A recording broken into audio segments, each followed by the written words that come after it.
연방준비제도 이사회라고 하는 미국의 중앙은행은 거짓말쟁이가 될 수밖에 없는 그런 숙명적인 위치에 놓여져 있습니다. 연준에게 재량을 허용하게 되면 이런 문제가 생기니 아예 처음부터 연준의 손발을 묶어라, 이런 주장을 하는 사람들이 있습니다.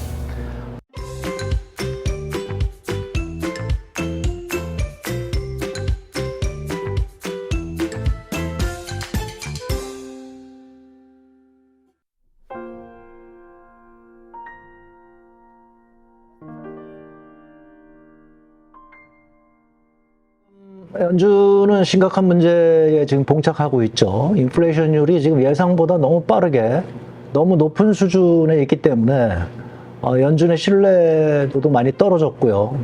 그래서 연준에서는 지금 인플레이션을 잡겠다고, 반드시 잡겠다고 천명하고 있습니다.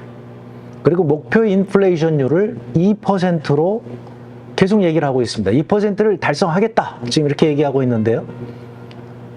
제가 오늘 드리는 말씀은 연준의 이 얘기는 거짓말이 될 가능성이 상당히 높다는 겁니다.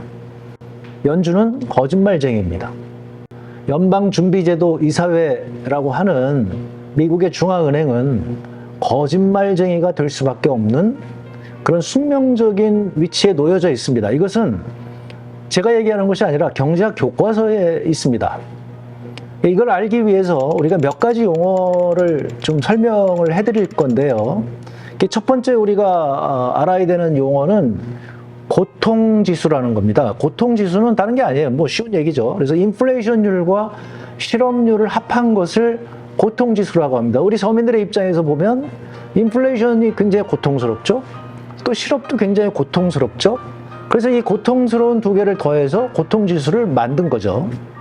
그러면 여러분들이 지금 생각해 보시면 예전에는 인플레이션율이 낮았을 때는 약 한 2% 정도가였죠. 미국의 실업률은 대개 뭐 좋을 때가 한 4%입니다. 그러니까 미국의 지금 뭐 그 완전 고용 수준이라고 하는 것이 3.5에서 4를 잡고 있기 때문에, 그러면 고통지수는 4%라고 얘기하면 인플레이션율 2% 더하기 실업률 4%, 그럼 고통지수가 한 6 정도 되는 거죠. 근데 여러분들이 지금 보십시오. 미국의 지금 소비자 물가지수가 9.1%가 발표됐죠.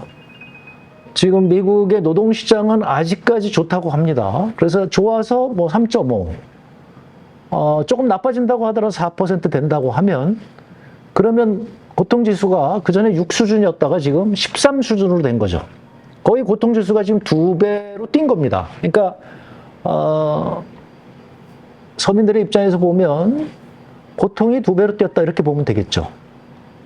경제학자들이 이 인플레이션율과 실업률의 관계를 연구를 해보니까 이것이 두 개가 트레이드오프 관계. 트레이드오프라고 하는 것은 뭐냐면 하나가 좋아지면 하나가 나빠지는 거죠. 그래서 단기적으로 보면 이것이 트레이드오프 관계가 있다. 즉 인플레이션율이 낮아지게 되면 실업률이 늘어나고, 실업률이 낮아지게 되면 인플레이션율이 높아지는 이런 문제가 있다는 것이죠. 이것을 이제 필립스 커브라고 얘기를 합니다. 그래서 실업률과 인플레이션율을 그래프를 그려서 이렇게 그림을 그려보면 이렇게 우하향하는 그래프가 나오게 되는 거죠. 때로는 실업률도 높아지고 인플레이션율도 높아질 수가 있죠. 그것을 우리가 스태그플레이션이라고 얘기합니다. 스태그플레이션 현상이 발생하게 되면, 그러면 이렇게 우하향하는 것이 아니라 우상향하게 되는 거죠. 이것이 이제 필립스 커브라고 하는 것이고, 경제학자들이 이 필립스 커브가 바로 이제 연준의 딜레마를 만드는 문제라는 겁니다. 왜냐하면 연준의 입장에서 인플레이션율을 낮추게 되면 그럼 실업률이 늘어나지 않습니까? 단기적으로 보면 그런 현상이 벌어지게 되는데, 그렇게 됐을 때 인플레이션율을 1%를 낮추기 위해서 실업률을 어느 정도까지 우리가 용인할 수 있느냐, 실업률 늘어나는 것을, 이것을 우리가 희생률이라고 얘기를 합니다. sacrifice ratio라고 하는데요. 그러니까 인플레이션을 낮추기 위해서 우리가 희생해야 되는 실업률은 어느 정도 되느냐. 지금 미국의 경우에 그게 약 한 2% 정도 된다고 추정하고 있습니다. 물론 이것은 시기마다 좀 다른데요. 그러니까 그 필립스 커브의 기울기에 따라서 다르겠죠. 따라서 필립스 커브의 기울기가 뭐 연대마다 다르다. 그다음에 뭐 장기와 단기가 다르다. 뭐 경제학자들은 이거 가지고 굉장히 많은 논쟁을 하고 있고 굉장히 많은 논문을 하고 있는데 저희는 쉽게 설명하기 위해서 장기적으로 보게 되면 그러면 우리가 완전 고용 수준이 있다고 생각을 할 때는 그러면 인플레이션율이 높거나 낮거나 관계없이 필립스 커브는 거의 수직에 가까울 것이다. 하지만 단기적으로는 우하향하게 될 것인데 그 우하향하는 기울기에 따라서 희생률이 차이가 나게 된다. 뭐 이렇게 생각을 해볼 수가 있겠죠. 그런데 이제 중요한 문제는 뭐냐면요. 이 희생률을 결정하는 요인 중에 하나가 사람들이 인플레이션율을 얼마나 기대하는가 하는 기대 인플레이션율에 달려 있습니다. 그러니까 예상 인플레이션, 사람들이 인플레이션율이 얼마가 될 거라고 예상하느냐, 이거에 지금 달려 있다는 것이죠. 왜냐하면 지금 우리가 경제의 거래라고 하는 것은 그냥 물건을 당장 가서 사는 것만 있지만 사실은 기간 계약이 상당히 많습니다. 따라서 미래의 인플레이션율이 얼마일 거라고 생각하는 그것에 따라서 이 계약 조건이 바뀌게 되고 또 굉장히 중요한 계약이 하나 있죠. 고용, 노동 계약이 또 그렇습니다. 따라서 경제학자들이 얘기하는 것 중에 하나가 이게 인플레이션의 기대 심리를 우리가 잡지 못하게 되면 그러면 자기 실현적 예언이 될 가능성이 높다. 무슨 얘기인가 하면 이게 인플레이션율이 높겠네? 그러면 내가 파는 물건은 비싸게 팔고 내가 장기 계약을 할 때는 가급적이면 높은 가격에 계약을 하려고 그러고요. 그러니까 임금도 그렇고 또 뭐 이것저것 다 마찬가지입니다. 그러면 이제 소비자들도 마찬가지로 이거 가격이 오르겠네? 그러면 사재기를 할 것이고 그런 입장에서 물건 가격은 자꾸 오르게 되는 것이죠. 따라서 사람들이 물건 가격이 한 달 뒤에 혹은 1년 뒤에 10%가 오르겠네? 그러면 사람들의 행동이 거기에 맞춰지게 되는 것이고 그렇게 되면 그 10%가 실현이 되는 거죠.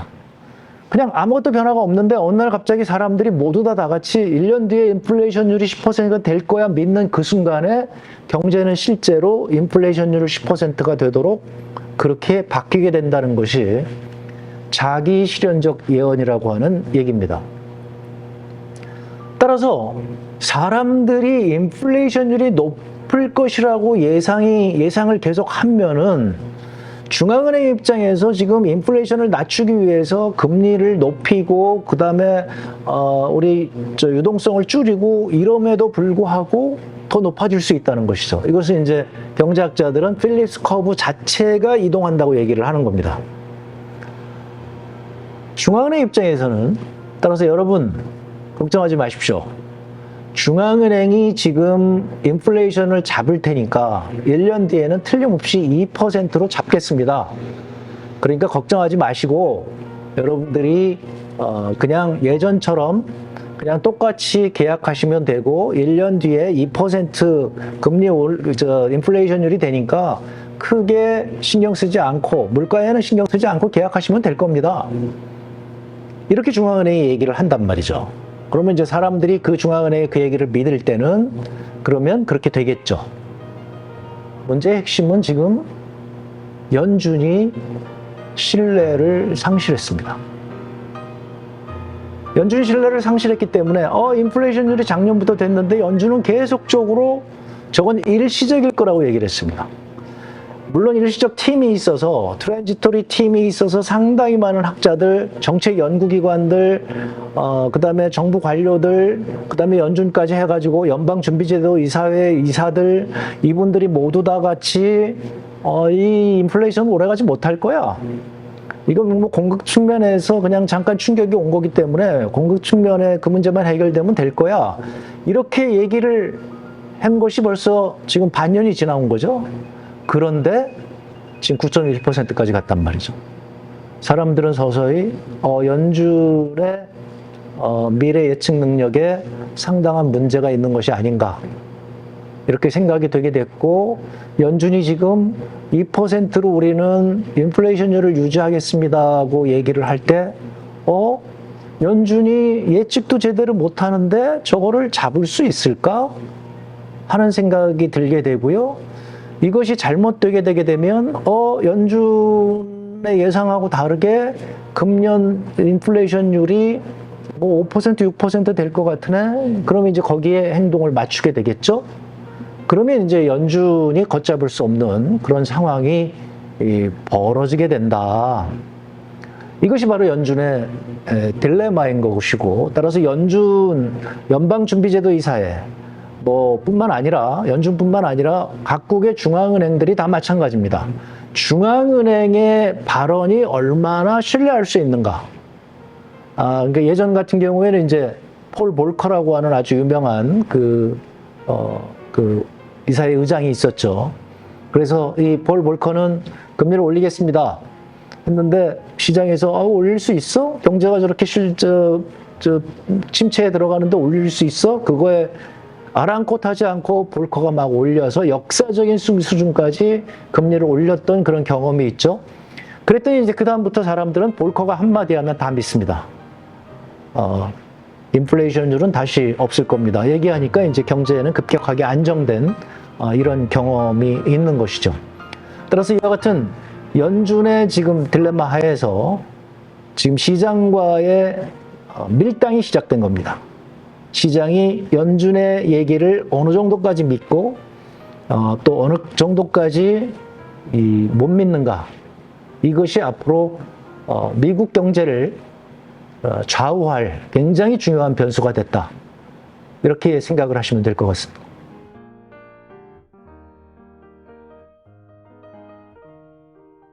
이게 이제 굉장히 재밌습니다. 그러니까 연준이 정책을 집행하는 데 있어서 지금 시장하고 고도의 심리전을 하는 거죠. 그래서 연준을 믿으면 그 시장이 잘 따라오면 연준의 입장에서는 정책을 펴기가 굉장히 쉽습니다. 그래서 현재 연준이 펴고 있는 정책은 그동안 이제 이런 문제가 있어서 연준의 신뢰도가 떨어지게 되면 그러면 정책 효과가 떨어진다. 그러면 연준은 그래서 계속 시장과 소통을 해야 된다. 그럼 가장 그 좋은 방법이 뭐겠느냐 해가지고 만들어진 게 이른바 현재 포워드 가이던스라는 겁니다. 그러니까 포워드 앞에 선제적으로 가이던스, 연준이 인도를 하는 거죠. 그래서 현재 미국 연준은 어느 정도까지 하고 있냐면요. 공개시장 그 위원회가 끝나고 나면 그러면 연준의 그 위원들이 앞으로 내년도, 내후년도에는 연준의 금리가 어떻게 될 것이라고 자기들이 예측한 점을 찍습니다. 그래가지고 그 점을 그냥 공개를 해버리는 겁니다. 그러면 연준의 지금 이사들이 대개 생각하는 게 1년 후에는 어떻게 되고 1년 뒤에는 또 어떻게 되겠다. 뭐 이런 것들을 시장이 사전에 예상할 수 있게 하는 거죠. 그러니까 여러분들이 지금 이제 그걸 연준의 점도표라고 얘기하는데요. 닷 플랫이라고 얘기하는데 그 닷 플랫을 보게 되면 지금 연준의 점도표에 의하면 약 한 연말쯤 가가지고 3.4 정도 될 것이다. 지금 이렇게 생각을 하고 있는 거거든요. 그러면 이제 시장 입장에서는 연말에 3.4나 내년에 뭐 3.4나 이렇게 가게 3.5 뭐 이렇게 가게 되면 지금 1.25인데 그러면 0.75 올려도 2%. 그러면 더 가면 갈수록 또 금년 하반기에도 상당히 이자율을 올려야 되겠네. 지금 이런 생각들을 하게 되는 것이죠. 이게 이제 연준의 입장에서는 지금 현재 시장에 대해서 그렇게 강력한 그 메시지를 보내고 있는 겁니다. 자, 중요한 것은 이런 거죠.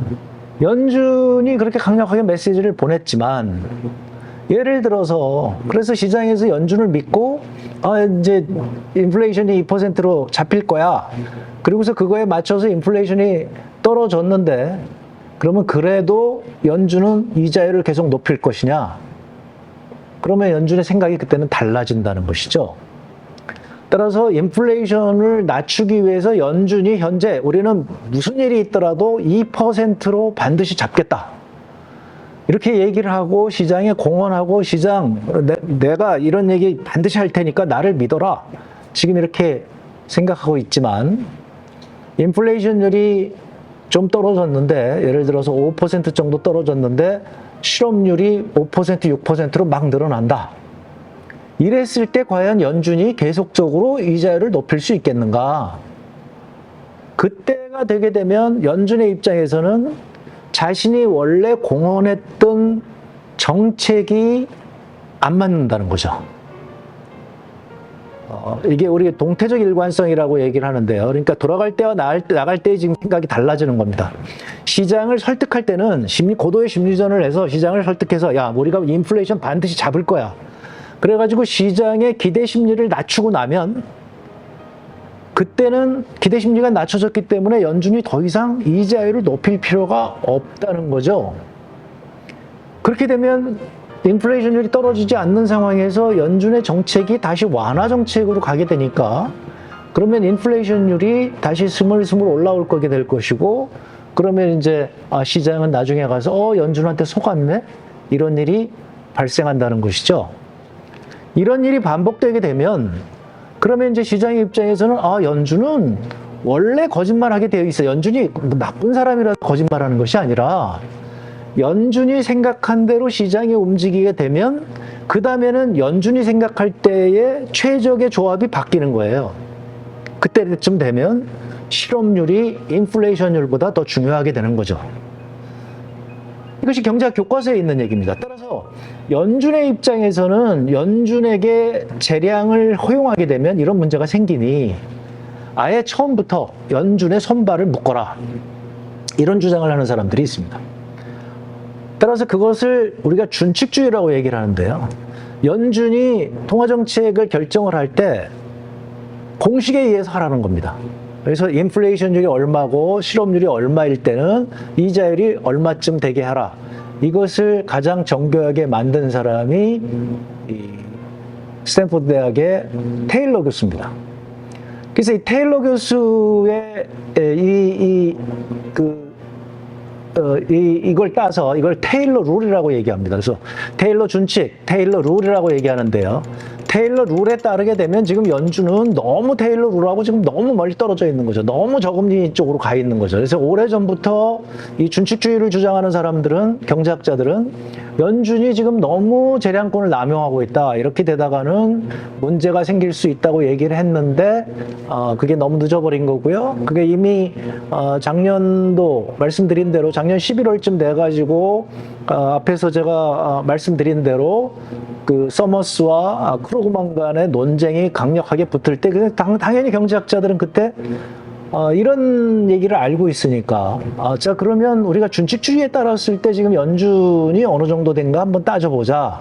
따져봤더니 지금 너무 저금리 상황을 유지하고 있다는 것이 얘기가 된 것이죠.